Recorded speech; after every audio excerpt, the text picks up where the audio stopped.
Medijska haranga, ili bolje rečeno psihopolitički teror kojemu su izloženi hrvatski građani nakon koncerta Marka Perkovića Thompsona, jest dokaz da Hrvatska nije uređena demokratska država i da Hrvatskom upravljaju netransparentne, može se reći ilegalne skupine, naravno uz pomoć korumpiranih i u potpunosti kontroliranih medija. O Thompsonovom koncertu identične klevete iznose Aleksandar Vučić i Siniša Hajdaš Dončić, Hrvoje Klasić ili Tomislav Tomašević, a hrvatski mediji objavljuju vijesti kao da ih piše glasnogovornik srbijanskog predsjednika Vučića. Vučić je u cijelome svijetu prepoznat kao nasljednik nacionalističke srpske politike koju je Skupština Ujedinjenih naroda okarakterizirala kao genocidnu. Vučić, kao što znamo, negira genocid u Srebrenici.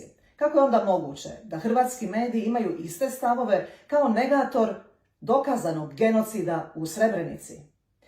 Medije pak u Hrvatskoj kompletno kontroliraju moćnici i točno se zna što mediji smiju objaviti, a što ne smiju. Mediji ne smiju, na primjer, podsjećati na aferu INA, koja nema svoj pravosudni rasplet. Mediji ne smiju podsjećati na aferu JANAF, koja se dogodila prije 5 godina i nije rasvijetljena do danas. Mediji ne smiju pisati da se upravo ovih dana hrvatske seljake ponovno pljačka na otkupu pšenice i da tu pljačku omogućuje Plenkovićeva vlada koja je dopustila da se stvore otkupljivački karteli. Medije financira Plenkovićeva vlada i dubiozni poduzetnici koji su povezani s vladom. Dakle, to što mediji rade jest usuglašeno s Plenkovićem i s Milanovićem. Afere o kojima se ne izvještava i haranga nad 500.000 ljudi jesu dokaz da se mediji drže na čvrstoj uzdi. Jer Thompsonov koncert, na kojemu nitko nije vrijeđan, na kojemu se slavilo domovinu i Boga, na kojemu nije bilo nasilja ili uništavanja imovine, na kojemu nije bilo ni jednog značajnog incidenta, od korumpiranih medija se naziva pogrdnim imenima, te se svih 500.000 posjetitelja sustavno vrijeđa.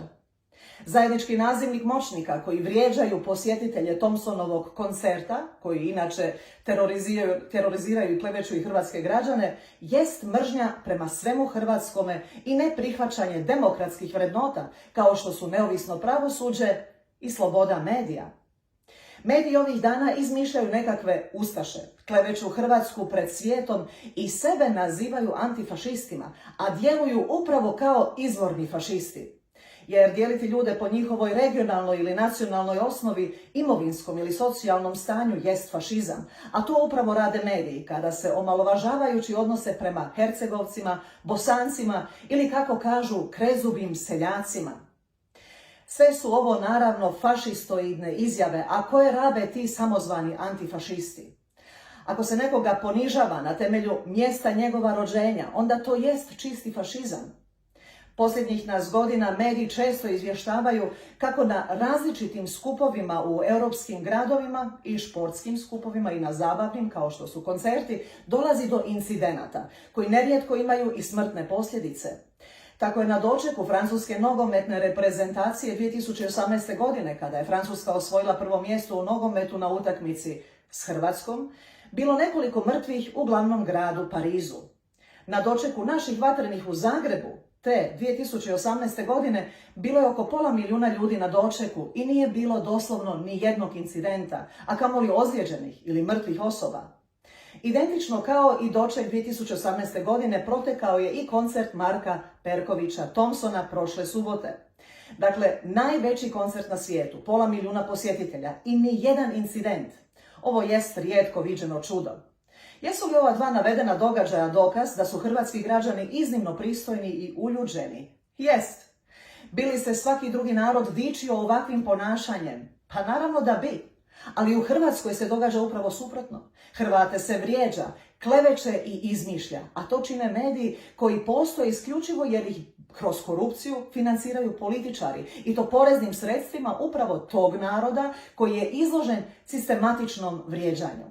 Ovdje ću iznijeti činjenice koje razotkrivaju lopovski karakter moćnika u Hrvatskoj i do kraja demantira laži i klevete koje slušamo ovih dana. Histerično bjesnilo medija i pojedinaca koji poklič za dom spremni iz ratne 1991. godine proglašavaju ustašlukom jest laž i neviđena kleveta. Ta kleveta ima svoju prokušanu logiku. Hrvate treba klevetati i nametati im nepostojeću krivnju kako bi se stalno morali opravdavati. Znamo pak da onaj koji se brani ne može redovno funkcionirati. Isto tako oni koji napadaju i kleveću Hrvate tim napadajima brane svoj lopovluk u koji su upleteni, te se ne govori o njihovom lopovluku, već o nekakvom ustaštvu.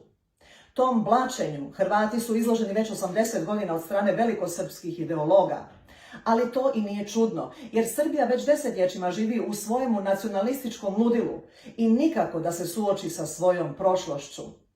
Hrvatski problem jest što te velikosrpske laži slijede mediji u Hrvatskoj i ključni političari. A evo i konkretnih dokaza ovoj tvrdnji, te primjera iz drugih europskih država koji će nam pokazati svu apsurdnost u kojoj u Hrvatskoj živimo. Niz vojarni u Njemačkoj donedavno su, dakle više od 60 godina, nosile ime Ervina Rommela, poznatijeg pod imenom Pustinjska lisica, generala njemačke vojske i ljubimca samoga Adolfa Hitlera. Rommel je bio general kojeg je Hitlerova vlast popularizirala i sudjelovao je u svim agresijama koje je Hitlerova vojska provodila, od Francuske do afričkog bojišta, da bi 1944. nakon atentata na Hitlera bio okarakteriziran kao pobunjenik, te je uhićen i prisiljen na samoubojstvo. Dakle, Rommel je punih 5 godina bio Hitlerov general, u kojem vremenu su izvršeni strašni zločini i u kojem vremenu se holokaust približavao svome kraju. Ali njemačko društvo smatralo je da Rommel kao profesionalni vojnik nije sudjelovao u tim zločinima, te da zaslužuje poštovanje. Sin Ervina Rommela, Manfred Rommel, bio je više od 30 godina gradonačelnik Stuttgarta. U Italiji pak boce vina sa slikom Benita Mussolinija možete kupiti na benzinskim crpkama, a sadašnja premijerka Giorgia Meloni otvoreno se smatra sljedbenicom fašističkog Mussolinijevog pokreta. Kao što znamo, Hrvati nisu stvorili ni fašizam, stvorili su ga Talijani, ni nacizam, stvorili su ga Njemci. Ali sudeći prema hrvatskim medijima, i Hitler i Mussolini bili su Hrvati. O odnosu baltičkih država naspram svoje uloge u Drugom svjetskom ratu mogla bih napisati romane, kao i o odnosu Francuske naspram svoje kolaboracije s Hitlerovom Njemačkom, Vichyjev režim. Dakle, to klevetničko optuživanje, primjerice mladih, kada pjevaju nekakvu pjesmu, jest u potpunosti neprihvatljivo i istinski je bizarno. Nažalost, u Hrvatskoj živimo u Milanovićevsko-Plenkovićevskoj manipulaciji koja je otvoreni kontinuitet od 1945. do danas, a po kojoj su Hrvati najodvratniji zločinci koji postoje na ovom svijetu. Franjo Tuđman je 1982. osuđen na tadašnjem okružnom sudu u Zagrebu, jer je navodno umanjivao broj žrtava u Jasenovcu. Točnije, Tuđman je osporio tadašnju umobolnu i klevetničku brojku od 700.000 ubijenih Srba u Jasenovcu, te je zbog toga ležao u zatvoru. U to vrijeme tužitelj u toj Jugoslaviji bio je i Anto Nobilo, koji je danas za hrvatske medije vodeći pravnik i prodaje nam priču o ljudskim pravima i demokraciji. Anto Nobilo je, dakle, kažnjavao ljude koji su se na temelju znanstvenih istraživanja suprotstavljali jasenovačkom mitu o hrvatskoj genocidnosti, a taj isti Nobilo danas proglašava pola milijuna posjetitelja Thompsonovog koncerta fašistima. Svakome je jasno da Nobilo u nijednoj drugoj državi ne bi imao pristup medijima, s obzirom na činjenicu da je bio komunistički nasilnik koji je sustavno kršio ljudska prava. Ali za hrvatske medije Nobilo je sugovornik, te mu daju prostor za klevetanje hrvatskog naroda. Prostor dobivaju čak i Milorad Dodik i Aleksandar Vučić, znači predstavnici naroda koji je jedini u 21. stoljeću osuđen za genocid. Te je Skupština Ujedinjenih naroda dan genocida u Srebrenici proglasila kao Međunarodni dan sjećanja na žrtve svih genocida. Ovaj primjer dokazuje tko su i što su dijelovi hrvatskih medija. Dakle, ovakva mržnja prema svome narodu jest neviđena, ali i ta razina neprofesionalnosti nije zabilježena u novijoj povijesti. Najnoviji primjer jest vijest koju šire mediji, a ta je da je Europska komisija navodno osudila Thompsona, što je čista laž. Glasnogovornik Europske komisije je osudio fašizam, što svatko normalan čini.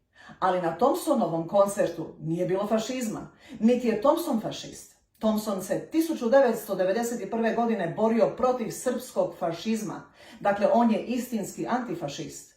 Ali slobodno možemo pretpostaviti da će uskoro Jutarnji list objaviti intervju s ratnim zločincem Ratkom Mladićem, koji će iznijeti svoje patnje koje su mu nanijele njegove hrvatske i bošnjačke žrtve. Ovo je logičan slijed s obzirom na izvještavanje Jutarnjeg lista. Jer Jutarnji list daje prostor jednom Miloradu Pupovcu, koji je sudjelovao na proslavi ilegalnog praznika u Banjoj Luci u društvu s generalom Vinkom Padurovićem, koji je osuđen za sudjelovanje u ratnim zločinima, a gdje se negirao genocid u Srebrenici. Dakle, ubojstvo 8300 muškaraca u Srebrenici, koje je za Pupovca u redu. Znači, negator dokazanog genocida, Milorad Pupovac, ima prostor u hrvatskim medijima da kleveće Hrvate i proglašava nas fašistima. Ponavljam, branitelj srpske mitomanske laži o 700.000 ubijenih Srba u Jasenovcu, Ante Nobilo, i slavitelj srpskog genocida u Srebrenici, Milorad Pupovac, su osobe koje u hrvatskim medijima kritiziraju koncert s 500.000 ljudi na kojem nije bilo ni jednog jedinog incidenta. Zemljo, otvori se, rekli bi naši ljudi. No pogledajmo malo činjenice o fašizmu. Fašizam je ideologija koja ljude razlikuje na temelju boje kože, boje očiju, na temelju socijalnog ili imovinskog statusa, na temelju nacionalne pripadnosti. Znači, fašizam je protuljudska i protucivilizacijska, ali i protukršćanska ideologija. Te fašističke ispade dijeljenja ljudi na temelju socijalnog statusa ili mjesta rođenja čine manje više svi samoproglašeni vodeći novinari u Hrvatskoj, kao i samoproglašeni antifašisti, koristeći upravo fašističke teorije. Dakle, Hrvatska je u klasičnom politološkom smislu okupirana država, i to od strane fašista koji sebe nazivaju antifašistima, a koji su plaćeni od poreznih obveznika da bi te iste porezne obveznike politički i duhovno zlostavljali i vršili teror nad njima. Idemo sada malo i o činjenicama oko pozdrava Za dom spremni. Nedavno je u Hrvatskom saboru prilikom posjeta jednog ukrajinskog političara dio zastupnika pozdravljao s pozdravom Slava Ukrajini. Pozdrav Slava Ukrajini je pozdrav ukrajinskih postrojbi koje su bile Hitlerove saveznice u Ukrajini, a koje je vodio Stin Bandera. Taj pozdrav izrečen je i u Hrvatskome saboru i on tobože nije sporan. Ali za fašiste koji sebe nazivaju antifašistima, pozdrav Za dom spremni je sporan. Pozdrav za dom povijest bilježi već u 17. stoljeću u bitci za Sisak, te u 19. stoljeću u operi Nikola Šubić Zrinski. Za vrijeme NDH postoji pozdrav za dom i poglavnika spremni, a u Domovinskom ratu pojavljuje se pozdrav Za dom spremni. Dakle, govorimo o 3 verzije ovoga pozdrava, te nedvojbenoj činjenici da je taj pozdrav nastao prije više od 300 godina. Dakle, ako je ovaj pozdrav dijelom zaprljan u Drugom svjetskom ratu, tada je on u Domovinskom ratu, u kojem smo se borili protiv srpskog fašizma, u potpunosti rehabilitiran. Mi u Hrvatskoj, nažalost, imamo jedan problem, i to već desetljećima. A on se da ovako formulirati. Klevetanje Hrvata i Hrvatske isplativa je djelatnost. Poseban problem za Hrvatsku je to što Hrvatsku kleveću ili dopuštaju da ju se kleveće službene vlasti u Hrvatskoj, ili bolje rečeno cjelokupna politička scena. Isti oni koji Hrvatsku kleveću jesu upravo oni koji Hrvatsku razaraju s neviđenom korupcijom. Stoga Nobilo ne treba govoriti o Thompsonovom koncertu, već o svojemu možebitnom utajivanju poreza i kršenju ljudskih prava koje je činio kao komunistički tužitelj. Siniša Hajdaš Dončić se treba ne pjeniti i govoriti o ustašama koji ne postoje, već mora dati odgovor o krađi na izgradnji zračne luke u Zagrebu, te se treba utvrditi kome su otišle razlike od više desetaka milijuna eura na gradnji tog projekta. Hajdaš Dončiću, Milanoviću, Dušku Ljuštini. Tomislav Tomašević ne treba histerizirati i klevetati pola milijuna posjetitelja Thompsonovog koncerta, već treba odgovoriti gdje je mito u slučaju njegovog poslušnika Koste Kostanjevića, koji je unatoč priznanju osoba koje su ga podmićivale vraćen na visoku plaću u gradsku športsku ustanovu. Sve ove anomalije u Hrvatskoj moguće su samo iz razloga što imamo korumpirano i dirigirano pravosuđe i korumpirane i kontrolirane medije. Za to stanje nisu odgovorni ni Marsovci ni Kinezi, već Plenkovići, Račani, Sanaderi, Milanovići i ostala družina. Zato nam, dragi prijatelji, treba vladavina prava. Znači jednaka primjena zakona za svakog građanina. Nama ne treba laž, već istina. Mi nikoga ne želimo štititi ako je kriv, ali isto tako ne smijemo dopustiti da vječito budemo lažno optuživani. Zato podržite OIB, jedinu političku opciju koja nema straha i koja zna što Hrvatskoj treba i koja zna kako u Hrvatsku uvesti red i pravicu.